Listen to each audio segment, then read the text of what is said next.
इस कहानी की शुरुआत में हमें दिखाया जाता है एक गांव में, जहां दो बच्चे रो रहे होते हैं चर्च के पास। वहां चर्च के फादर उन दोनों को अंदर ले आते हैं। वो सोचते हैं इन दोनों बच्चों को कौन छोड़ कर गया, क्या ये जुड़वा बच्चे? बाद में जब ध्यान से देखते हैं फादर, तो इन्हें पता चलता है ये दोनों बच्चे जुड़वा नहीं है। इन दोनों के पास एक एक लॉकेट होता है। फिर ये सोचते हैं इन दोनों का नाम क्या है, और जब वो देखते हैं तो इन दोनों की टी शर्ट में इनका नाम लिखा होता है। एक का नाम होता है आस्था, एक का नाम होता है योनो। ये कहते हैं आज से ये चर्च ही तुम्हारा घर है और मैं तुम्हें पालूंगा।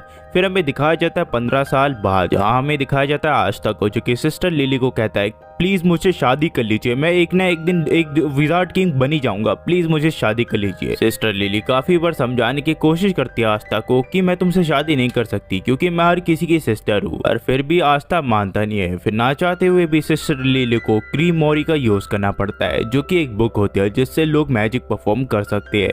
यहाँ पे आस्था की वो बुरी हालत कर देती है, पर फिर भी आस्था मानता नहीं है। पीछे से फिर योनो मैजिक का यूज करता है और आस्था को एक गड्ढे में गिरा देता है। फिर यहाँ पे आस्था कहता है योनो तुम मेरे बीच में क्यों आते हो, तुम हमेशा मेरे काम में दखल अंदाजी करते हो, तुम ऐसा क्यों करते हो? फिर योनो यहाँ पे कहता है क्योंकि तुम बहुत ज्यादा चिल्लाते हो, तुम बदतमीज भी हो और शॉर्ट भी हो, इसी वजह से तुम किसी लड़की से बात भी नहीं कर पाते ठीक से।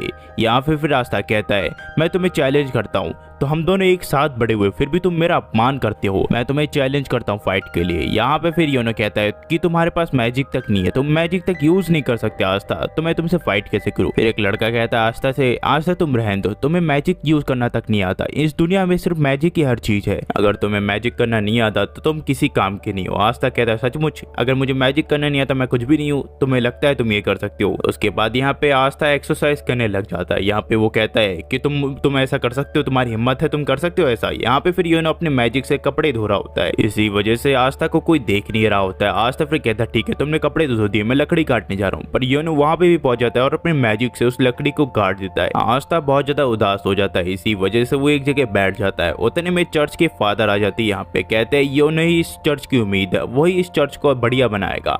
आस्था कहता है ऐसा चलता रहा तो मैं कभी भी विजार्ड किंग नहीं बन पाऊंगा। सिस्टर लिली आस्था से कहती है जब तुम्हें ग्रीमोरी मिल जाएगी तुम्हारी, शायद तुम्हारे पावर्स ट्रिगर्ड हो जाए और वो बाहर निकल के आए। आस्था कहते तो फिर ठीक है, मैं अब बहुत मेहनत करूंगा, मैं अपनी ग्रीमोरी हासिल करके रहूंगा और इस बेकार से चर्च को ठीक कर दूंगा जिस दिन मैं विजार्ड किंग बन गया, और ये मुझसे लिखवा के ले लो।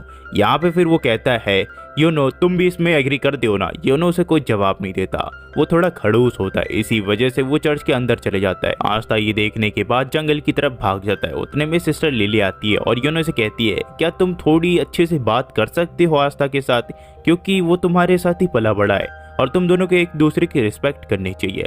यहाँ पे योनो कहता है नहीं ऐसा मैं नहीं कर सकता, वो मेरा कॉम्पिटिटर है। सिस्टर लिली फिर अपने मन में कहती है आस्था और योनो बिल्कुल ही बदल गए उस दिन के बाद, जिस टाइम आस्था को बहुत ज्यादा चोट लगी थी और योनो उसे बचा के लाया था। फिर हमें दिखाया जाता है जंगल के यहाँ पे, जहाँ पे आस्था यहाँ पे पुशअप्स मार रहा होता है। वो कहता है मैं कभी भी नहीं हार मानूंगा, मैं किसी भी हाल में मैजिक सीख के रहूंगा, मैं एक बड़ा विजार्डियन किंग बन के रहूंगा, मैं सबसे ज्यादा लेजेंडरी बनूंगा, ये देख लेना योनो, तो मुझसे ये लिखवा के ले लो योनो। फिर हमें दिखाया जाता है गिरिमोरी टावर में, जहाँ पे हर 15 साल का बच्चा आया होता है ताकि वो अपना गिरिमोरी ले सके जो कि उसका खुद का होगा। फिर हम देखते हैं गिरिमोरी टावर में जहाँ पे कई सारे बच्चे आए होते हैं। यहाँ पे योनो और आस्था भी होते हैं जो कि यहाँ पे ग्रीमोरी बुक लेने के लिए आए होते हैं। यहाँ पे दो लड़के होते हैं जो कि इनका मजाक उड़ा रहे होते हैं। वो कहता है सचमुच मेरे साथ मजाक मत करो, ये दो कार्टून्स भी इसमें हिस्सा ले रहे हैं, क्या ये दोनों भी मैजिक नाइट एंट्रेंस एग्जाम देंगे? अरे मुझे हंसी आ रही है यार, क्या मजाक है, ये दोनों तो चर्च में रहते हैं तो ये रॉयल फैमिली से भी बिलोंग नहीं करते, ये लोग कैसे इस एंट्रेंस एग्जाम को पास करेंगे, भगवान ही जाने। फिर हमें दिखाया जाता है यहाँ के हेड मास्टर आ जाते हैं जो कि कहते हैं वेलकम बच्चास, हम सब तुम्हारे लिए कुछ ना कुछ लाया है तो इसकी चिंता मत करो। सबसे पहले मैं तुम लोगों का वेलकम करना चाहता हूँ इस टावर पे, और उसके बाद मैं तुम सबको एक एक ग्रीमोरी दूंगा, मतलब मैं नहीं दूंगा, वो उड़ते हुए तुम्हारे पास आएंगी, उसकी चिंता मत करो, पर इन फ्यूचर हो सकता है तुम में से कोई विजार्ड किंग बन जाए। अरे मजाक कर रहा हूँ, इसे सीरियसली मत लो, पर इसे हल्के में मत लेना, क्या पता तुम में से कोई विजार्ड किंग बन जाए। फिर हम देखते हैं कई सारी ग्रीमोरीज हवा में फ्लो करने लग जाती है और कुछ ही देर बाद सभी बच्चों के पास ग्रीमोरी होती है। सिर्फ आस्था को छोड़ के। वो कहता है सर मुझे अब तक नहीं मिली, मेरी गिरी मुरी कहाँ पे है। या मास्टर कहते हैं इस साल तुम्हारा मौका चला गया बेटे, तुम अगले साल ट्राई करना। इस चीज सुनने के बाद आस्था बहुत ज्यादा उदास हो जाता है। फिर हम देखते हैं योनो को, जिसे एक गोल्डन बुक मिली होती है जो कि होती है 4 लीव्स क्लोवर, जो कि 3rd विजार्ड किंग को भी मिली थी। ये सब देखने के बाद सब बच्चे शौक में पड़ जाते हैं और यहाँ पे सिस्टर लिली कहती है ये तो बहुत ज्यादा गुड लक का प्रतीक है और ये बहुत ज्यादा पावरफुल है। यहाँ पे फिर योनो कहता है कि अगला विजार्ड किंग मैं ही बनूंगा और सब बच्चे उसके ऊपर चिल्लाते हैं अरे तुम बन सकते हो योनो, तुम इस चीज के काबिल हो। वहीं पे हम देखते हैं आस्था को, जो कि योनो को कहता है इस चीज की चिंता मत करो, मैं भी अगले साल किसी तरह अपनी गिरी मोई हासिल कर लूंगा और तुम्हारा कॉम्पिटिटर बन जाऊंगा और मैं तुम्हें किसी भी हालत में हरा के रहूंगा योनो। योनो कहता है ये इम्पॉसिबल है। आस्था इस चीज से बहुत ज्यादा उदास हो जाता है। ये देखने के बाद आस्था के ऊपर हर कोई हंस रहा होता है। फिर हमें दिखाया जाता है आस्था को, जो कि जंगल में लटक रहा होता है और सोच रहा होता है क्या ये इम्पॉसिबल है, क्या मैं सचमुच मैजिक नहीं कर सकता। नहीं, मैं हार नहीं मानूंगा, चाहे इसके लिए मुझे 100 साल लग जाए। मैं किसी भी हालत में अपनी गिरी मोरी हासिल करके रहूंगा और अपना एक बड़ा मैजिशियन बनूंगा। मैं विजार्ड किंग बन के रहूंगा और मैं हर किसी को प्रूव कर दूंगा जो भी मेरे ऊपर हंस रहा था। फिर हमें दिखाया जाता है योनो के यहाँ पे, जहाँ पे वही 2 लड़के कहते हैं कि तुमने सब कुछ गड़बड़ कर दी लड़की, तुम्हें ऐसा करना नहीं चाहिए था, तुम्हें ये गोल्डन बुक कैसे मिली, तुम एक स्कैमर हो, तुम्हें ये मिल नहीं सकती। फिर इन दोनों में से एक योनो के ऊपर फायर मैजिक का यूज करता है, पर योनो के पास विंड मैजिक होता है, इसी वजह से वो फायर को दूर फेंक देता है। उतने में फिर एक बंदा आता है जो कि चैन से दूसरे वाले बंदे को बांध देता है और कहता है कि तुम सब बहुत ही अच्छे हो, तुम हिलने की कोशिश मत करना वरना मैं तुम्हें एक झटके में मार सकता हूँ अपनी चैन से। यहाँ पे फिर योनो को भी पकड़ लेता है। योनो फिर इस आदमी से पूछता है तुम कौन हो और तुम मुझसे क्या चाहते हो। वो कहता है कि मेरा नाम राविची ऑफ चैन मैजिक है, लोग मुझे इसी नाम से ज्यादातर जानते हैं। और यहाँ पे फिर योनो कहता है तुम मेरी गिरी मोरी लेकर क्या करना चाहते हो, तुम्हें तो इसका यूज भी करना नहीं आएगा, तुम इसे यूज भी नहीं कर सकते। वो कहता है हाँ मुझे पता है मैं इसका यूज नहीं कर सकता, पर इसे मैं ब्लैक मार्केट में बेच सकता हूँ जिसके लिए मुझे इसकी अच्छी कीमत मिल सकती है। उतने में हम देखते हैं आस्था को, जो कि हवा से उड़ते हुए आता है और कहता है ये तो योनो की बुक है, तुम उसके साथ क्या कर रहे हो, उसकी गिरी मुरी से वापस लौटा दो वरना तुम्हें बहुत भारी पड़ेगा।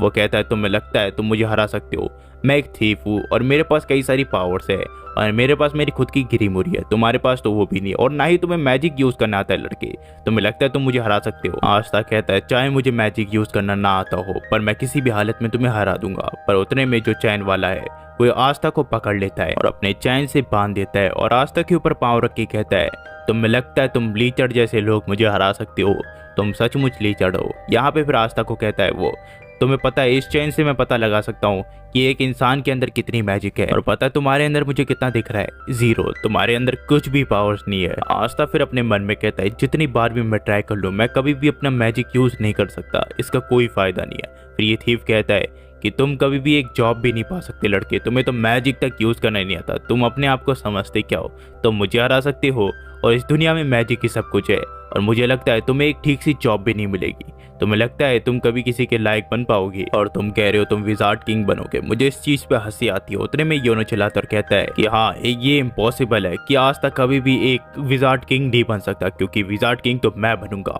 और आस्था मेरा कॉम्पिटिटर है, वो मेरा एक राइवल है।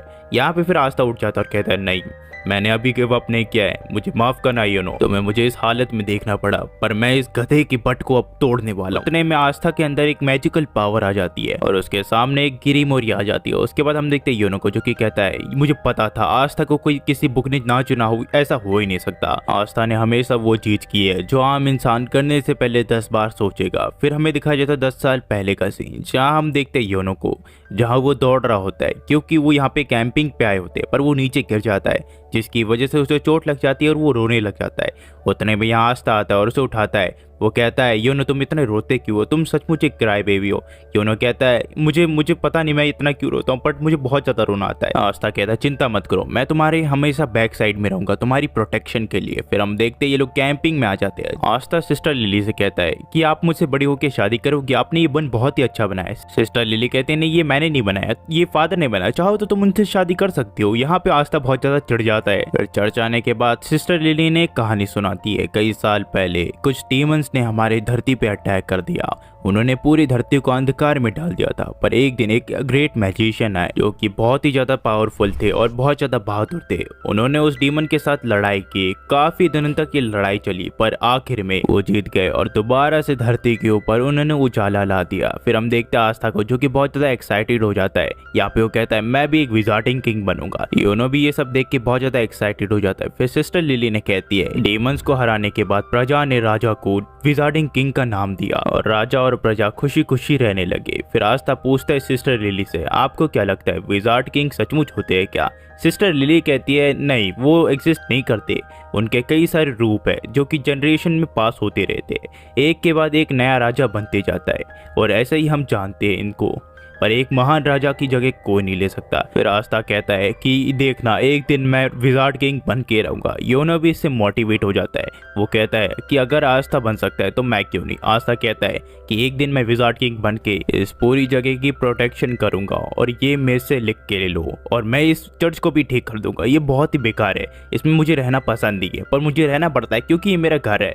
ये सुनने के बाद योनो भी थोड़ा बहुत मोटिवेट हो जाता है। वो कहता है अगर आस्था बन सकता है तो मैं भी क्यों नहीं, मुझे भी बनना है विजार्डिंग किंग। फिर हम देखते हैं धीरे धीरे टाइम बीत जाता है और टाइम आ जाता है दिसंबर 12 का, जहाँ पे हम देखते हैं सिस्टर लिली को जो कि यहाँ पे कपड़े धोने जा रही होती है। यहाँ पे काफी साल से आस्था कोशिश कर रहा होता है ताकि वो अपनी मैजिक सीख जाए, पर अभी भी उसको मैजिक नहीं आ रहा होता। वो कहता है मैं इतने साल हो गए, मैं कब अपने मैजिक यूज करना सीखूंगा। सिस्टर लिली क्या मैं आपकी मदद कर दूं? सिस्टर लिली कहती है नहीं, मुझे कोई जरूरत नहीं है। फिर हम देखते हैं योनो को, जहाँ पे वो लड़का रो रहा होता है, यानी कि वो छोटा सा बच्चा।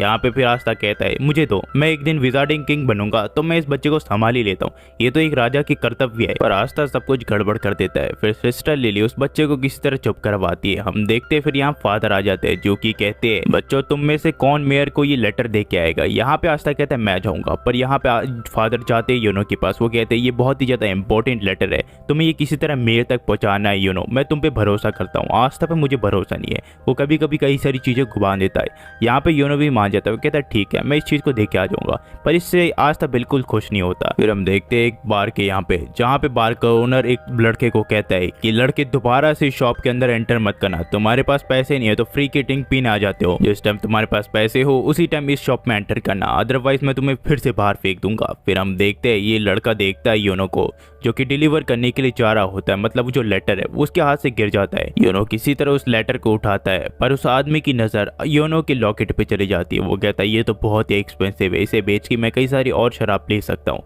फिर हम देखते हैं योनो को जो किसी तरह मेयर के वहां तक पहुंच जाता है और उन्हें लेटर दे देता है और मेयर उसे शुक्रिया भी करते हैं। फिर योनो अपने घर के लिए यानी कि अपने चर्च के लिए निकल जाता है, पर वही पीने वाला यानी कि दारूबाज आदमी इसके सामने आ जाता है। फिर जो सीन है वो जाता है चर्च के यहाँ पे, जहाँ पे सब लोग चिंता कर रहे होते हैं कि योनो बहुत ज्यादा टाइम लगा रहा है, वो कहाँ पे होगा। आस्था कहता है ठीक है मैं योनो को ढूंढने के लिए जा रहा हूँ। फिर हम देखते हैं योनो के यहाँ पे, जहाँ पे ये आदमी बहुत बुरी तरह मार रहा होता है योनो को। योनो कहता है वो मेरा पेंडेंट है, मुझे वापस कर दीजिए। वो आदमी कहता है कि इस चीज के मुझे बहुत ही अच्छे पैसे मिलेंगे और तुम्हारे पास इतनी महंगी चीज कैसे आई बच्चे, यहाँ पे ये सब चीजें भूल जाओ, मैं इस पेंडेंट को लेके जा रहा हूँ। योनो कहता है कि मुझे मेरा लॉकेट वापस कर दो। ये लड़का कहता है कि भूल जाओ, इस लॉकेट को तुम भूल जाओ और चुपचाप अपने घर चले जाओ वरना मैं तुम्हें और मारूंगा। योनो फिर अपनी मैजिक यूज करने चालू कर देता है। ये लड़का कहता है तुम्हें सचमुच लगता है तुम मुझे इस तुच्छ सी मैजिक से हरा सकते हो। उतने में यहाँ पे आस्था आ जाता है जो कि उस आदमी को पकड़ लेता है और कहता है कि योनो का इसे वापस करो। वो आदमी आस्था को बहुत बुरी तरह मारता है। मुझे छोड़ दे लड़के, मैं तुझे बहुत बुरी तरह मारूंगा। फिर भी आस्था मानता नहीं है और ये उसे बहुत बुरी तरह मारता है। आस्था कई बार मार खाता है पर आस्था हार नहीं मानता। वो कहता है ये योनो का इसे वापस करो वरना मैं तुम्हें मार दूंगा। वो आदमी भी डर जाता है, वो यहाँ से चला जाता है। वो सोचता है कहीं ये लड़का मर गया तो इसकी जिम्मेदारी मेरे ऊपर होगी। फिर हम देखते हैं यहाँ पे आस्था बेहोश हो जाता है। योनो कहता है मुझे माफ करना, ये सब मेरी वजह से हुआ। आस्था कहता है मैंने कहा था ना मैं तुम्हारे हमेशा पीछे रहूंगा, मैं तुम्हारी प्रोटेक्शन करूंगा। फिर हम देखते हैं प्रेजेंट डे में, जहाँ पे वो थीफ पूछता है तुम कौन हो लड़के और तुम्हारे पास ये ग्री मुरी कहाँ से है, ये इतनी पावरफुल कैसे, ये किस दुनिया की है। और वो आस्था के ऊपर हमला कर देता है, पर आस्था अपनी स्वॉर्ड से उसके जितनी भी अटैक है वो डॉज कर देता है और कहता है ये इम्पॉसिबल है, तुम मेरे अटैक को डॉज कैसे कर सकते हो। आस्था कहता है भले ही मैं मैजिक यूज ना कर पाऊँ, भले ही मैं ये एक मैजिशियन ना बन पाऊँ, भले ही मैं विजार्डिंग किंग नहीं बन सकता, पर मैं कभी भी गिव अप नहीं करूंगा। फिर हम देखते हैं आस्था उस मैजिशियन के ऊपर अटैक कर देते हैं और वो गायब हो जाता है। फिर योनो कहता है मुझे लगता है तुमने सब कुछ संभाल लिया आस्था, तुमने फिर से मेरी एक और बार जान बचाई। आस्था कहता है इस चीज की चिंता मत करो तुम। फिर हम देखते हैं पास में जहाँ पे आस्था योनो को कह रहा होता है देखना मैं एक दिन विजार्डिंग किंग बनूंगा और मैं तुम सबको बचाऊंगा और मैं हर किसी को हैप्पी कर दूंगा और हर कोई मेरे प्रजा में खुश होगा। योनो कहता है क्या हर कोई विजार्डिंग किंग बन सकता है? यहाँ पे आस्था कहता है हाँ क्यों नहीं, अगर वो अपने मन में चाहे और हार्ड वर्क करे तो हर कोई बन सकता है, मैं तुम कोई भी बन सकता है। या फिर योनो कहता है तो फिर ठीक है मैं भी एक दिन विजार्डिंग किंग बन के रहूंगा आस्था और मैं तुम सबको प्रोटेक्ट करूंगा, हर किसी को मैं प्रोटेक्ट करूंगा। फिर हम देखते हैं प्रेजेंट डे में जहाँ पे यही सब चीज है योनो सोच रहा होता है। आस्था फिर योनो को कहता है ये देखो योनो मुझे फाइनली मेरी गिरी मुरी मिल गई, मैं बहुत ज्यादा खुश हूँ, बेशक ये थोड़ी चल गई हो पर मैं इस चीज के लिए खुश हूँ कि मुझे फाइनली एक मिल गई। योनो फिर आस्था से कहता है तुमने मेरी एक और बार जान बचाई आस्था, चिंता मत करो मैं ये जो कर्ज है ये जल्दी ही उतार दूंगा और तुम्हें एक और बार कभी ना कभी बचा के रहूंगा। आस्था कहता है तो फिर ठीक है। योनो फिर कहता है तुम किसी चीज को भूलते नहीं रहे हो आस्था? आस्था कहता है नहीं मैं ये किसी चीज को नहीं भूलता। यहाँ पे फिर योनो कहता है तुम एक चीज को भूल रहे हो, तुमने मुझे कुछ वादा किया था। आस्था कहता है हाँ चलो देखते हैं कौन बनेगा अगला विजार्ड किंग। इस एपिसोड की शुरुआत क्लोवर किंगडम रॉयल कैपिटल को दिखाते हुए होती है जहाँ पे हम देखते हैं विजार्ड किंग को जो कि अपने सभा में घूम रहे होते हैं। फिर हमें बताया जाता है विजार्ड किंग का टाइटल समय के बीतने के साथ अगले जनरेशन में पास ऑन कर दिया जाता है और जो उसके काबिल होता है वही एक दिन विजार्ड किंग बनता है। विजार्ड किंग के अंदर मैजिक नाइट काम करते हैं जो कि उनके कैप्टन होते हैं। विजार्ड किंग कमांड करते हैं मैजिक नाइट को और मैजिक नाइट एक साथ मिलके किंगडम को प्रोटेक्ट करते हैं। मैजिक नाइट 9 दलों में बटे हुए जहाँ पे 9 प्रकार के ये सब मैजिक यूज करते हैं। ये सारे मैजिक नाइट विजार्ड किंग के अंदर काम करते हैं। ये तभी अपनी शक्तियों का यूज करते हैं जब विजार्ड किंग इन्हें कमांड करते हैं। और पूरे क्लोवर किंगडम में हर बच्चे का एक ही सपना है कि वो एक दिन एक विजार्ड किंग या फिर एक मैजिक नाइट बने जिसके बाद वो अपनी दुनिया को प्रोटेक्ट कर सके। फिर हमें दिखाया जाता है आस्था को जो कि जंगल में प्रैक्टिस कर रहा होता है ताकि वो मैजिक नाइट का एंट्रेंस एग्जाम पास कर सके जो कि होने वाला है royal capital of clover kingdom पे।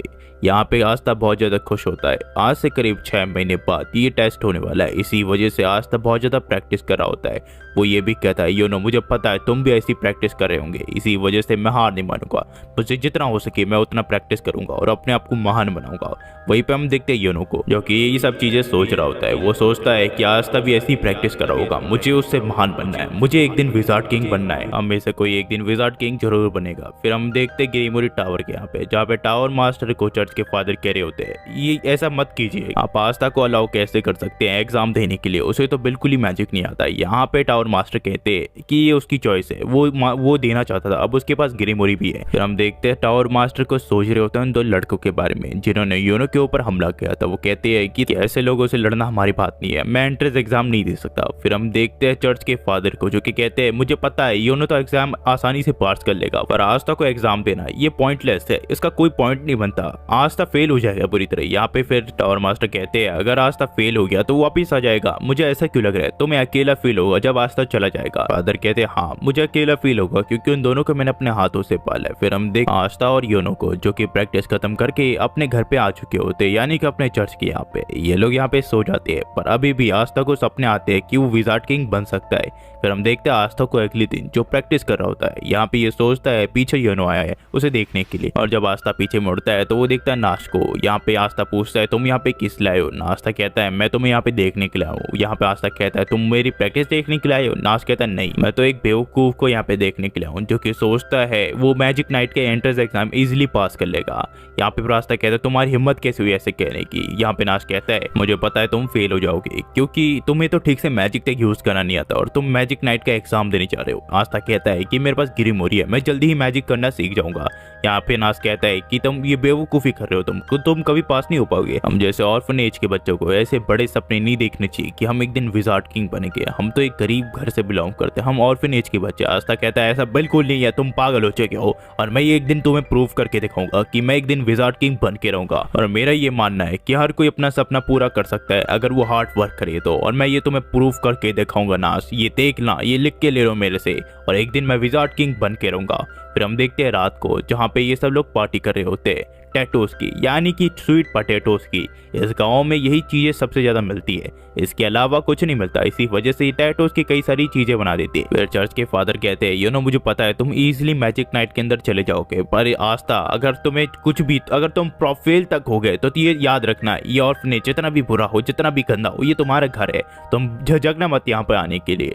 यहाँ पे फिर आस्था कहता है अब मुझे डीमोटिवेट क्यों कर रहे हो? फादर कहते हैं नहीं, मैं तुम्हें डीमोटिवेट नहीं कर रहा हूँ, मैं तुम्हें बता रहा हूँ कि ये चर्च तुम्हारा घर है, तुम कभी भी यहाँ पे आ सकती हो। फिर हम देखते हैं अगले दिन यहाँ पे आस्था और योनो के जाने का समय हो चुका था। यहाँ पे सभी लोग सामने होते हैं। यहाँ पे नाज सामने आकर कहता है आस्था अगर तुम मैजिक नाइट में सिलेक्ट हो सकती हो तो मैं क्यों नहीं, मैं भी एक न एक दिन मैजिक नाइट का एग्जाम दूंगा और देखना मैं भी एक दिन विजार्ड किंग बनूंगा। फिर हम देखते हैं आस्था को। आस्था कहता है बेस्ट ऑफ लक, तुम ये कर सकती हो। फिर इन दोनों के जाने का समय हो चुका था। ये सबको गुड बाय करते हैं और यहाँ से निकल जाते हैं। फिर हम देखते हैं सिस्टर लिली को, जो कि हमें ये कई सारी चीजें बता रही होती है। आस्था और योनो काफी ज्यादा बड़े हो चुके हैं। आस्था हमेशा एनर्जी में होता है किसी भी चीज को करने के लिए। फिर हमें एक पास दिखाया जाता है जहाँ पे आस्था योनो छोटे होते हैं और आस्था ने जब सिस्टर लिली को देखा था वो कहता है प्लीज मैरी मी। उतने में सिस्टर लिली उसे पंच मार देती है, जिसकी वजह से आस्था रोने लग जाता है। फिर हम देखते हैं कि योनो भी काफी ज्यादा बड़ा हो चुका है, क्योंकि उस दिन के बाद जब आस्था को वो बचा के लाया था तब से लेकर अब तक योनो एक भी बूंद नहीं रोया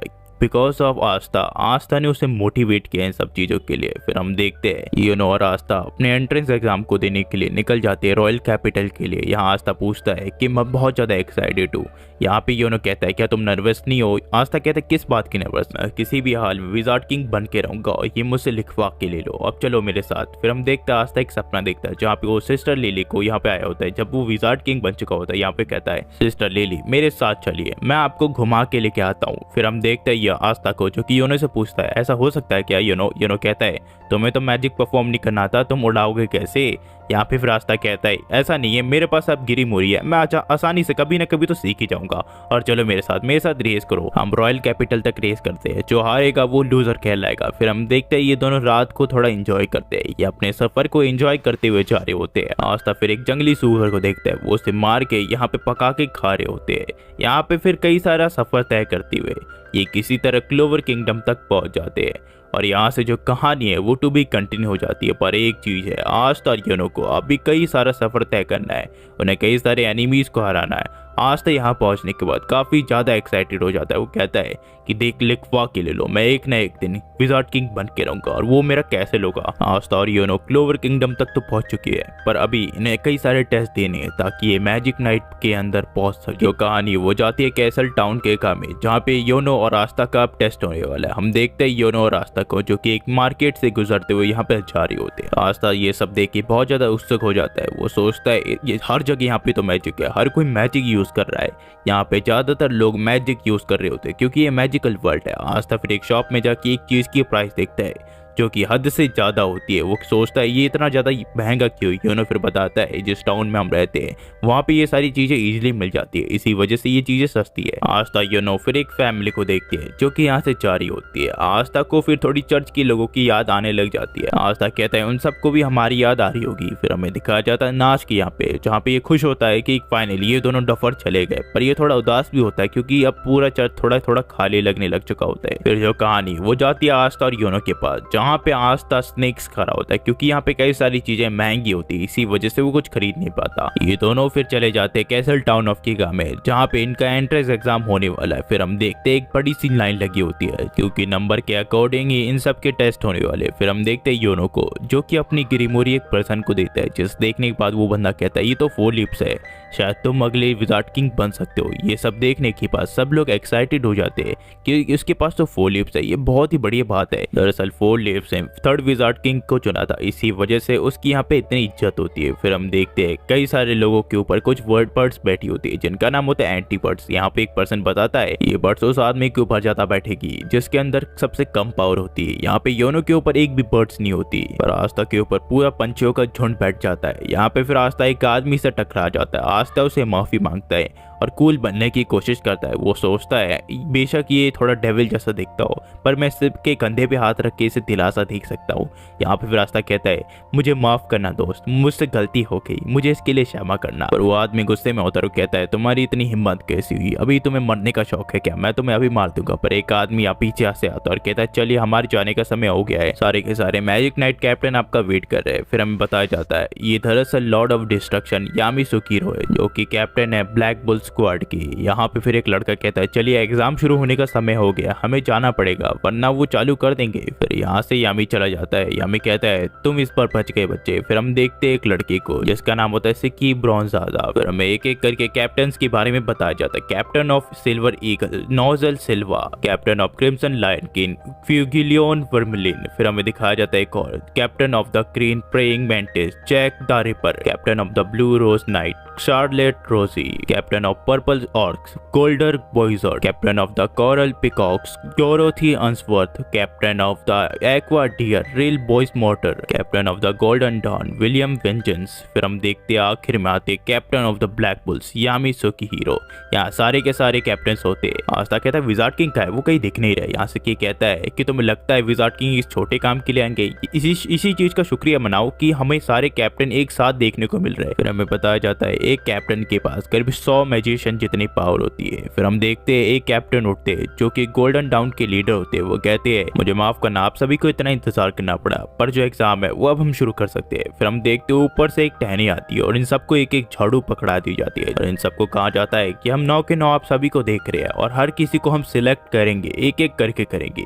और चलिए बिना किसी देरी के एग्जाम शुरू करते हैं। इन सबसे कहा जाता है कि झाड़ू पे उड़ना सबसे बेसिक है ताकि एक मैजिशियन कहीं से कहीं ट्रेवल कर सके।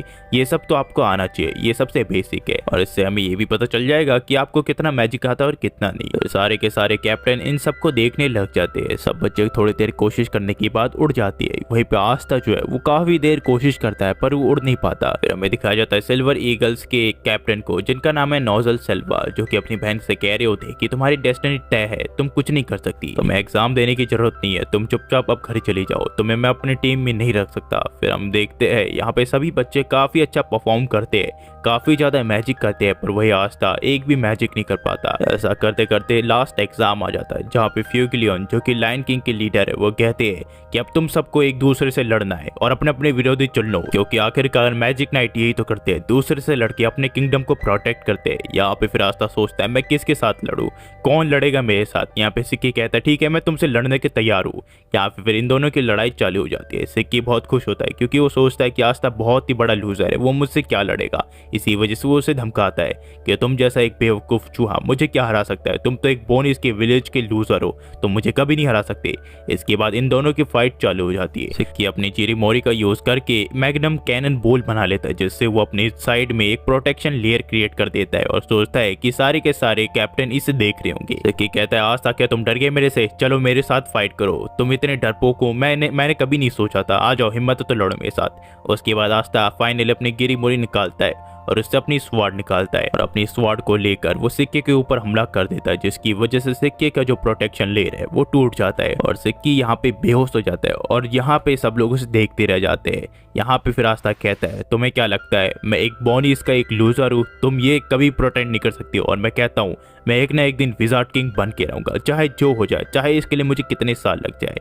और जो कहानी है वो टू बी कंटिन्यू हो जाती है। अगर आप यहाँ तक देख रहे हो तो प्लीज लाइक एंड सब्सक्राइब कर देना। मैं आज 2 वीडियो ला रहा हूँ, सॉरी कल के लिए माफ करना, कल वीडियो नहीं आ पाई, दिन भर मैं खाली भी नहीं रह पाता हूँ यार, घर का कुछ काम करना पड़ता है तो क्या कहूँ। अगर आप मेरा वीडियो देख रही हो तो प्लीज यार शेयर कर देना, प्लीज शेयर कर देना एंड लाइक एंड सब्सक्राइब कर देना। मैं आपसे सिर्फ यही 2 चीजें मांग रहा हूँ, आप इंजॉय कीजिए। मैं कई सारे एनिमीज की मूवीज एंड सीरीज लाने वाला हूँ, तो उसके लिए आप प्लीज लाइक एंड सब्सक्राइब कर दीजिएगा। थैंक्स।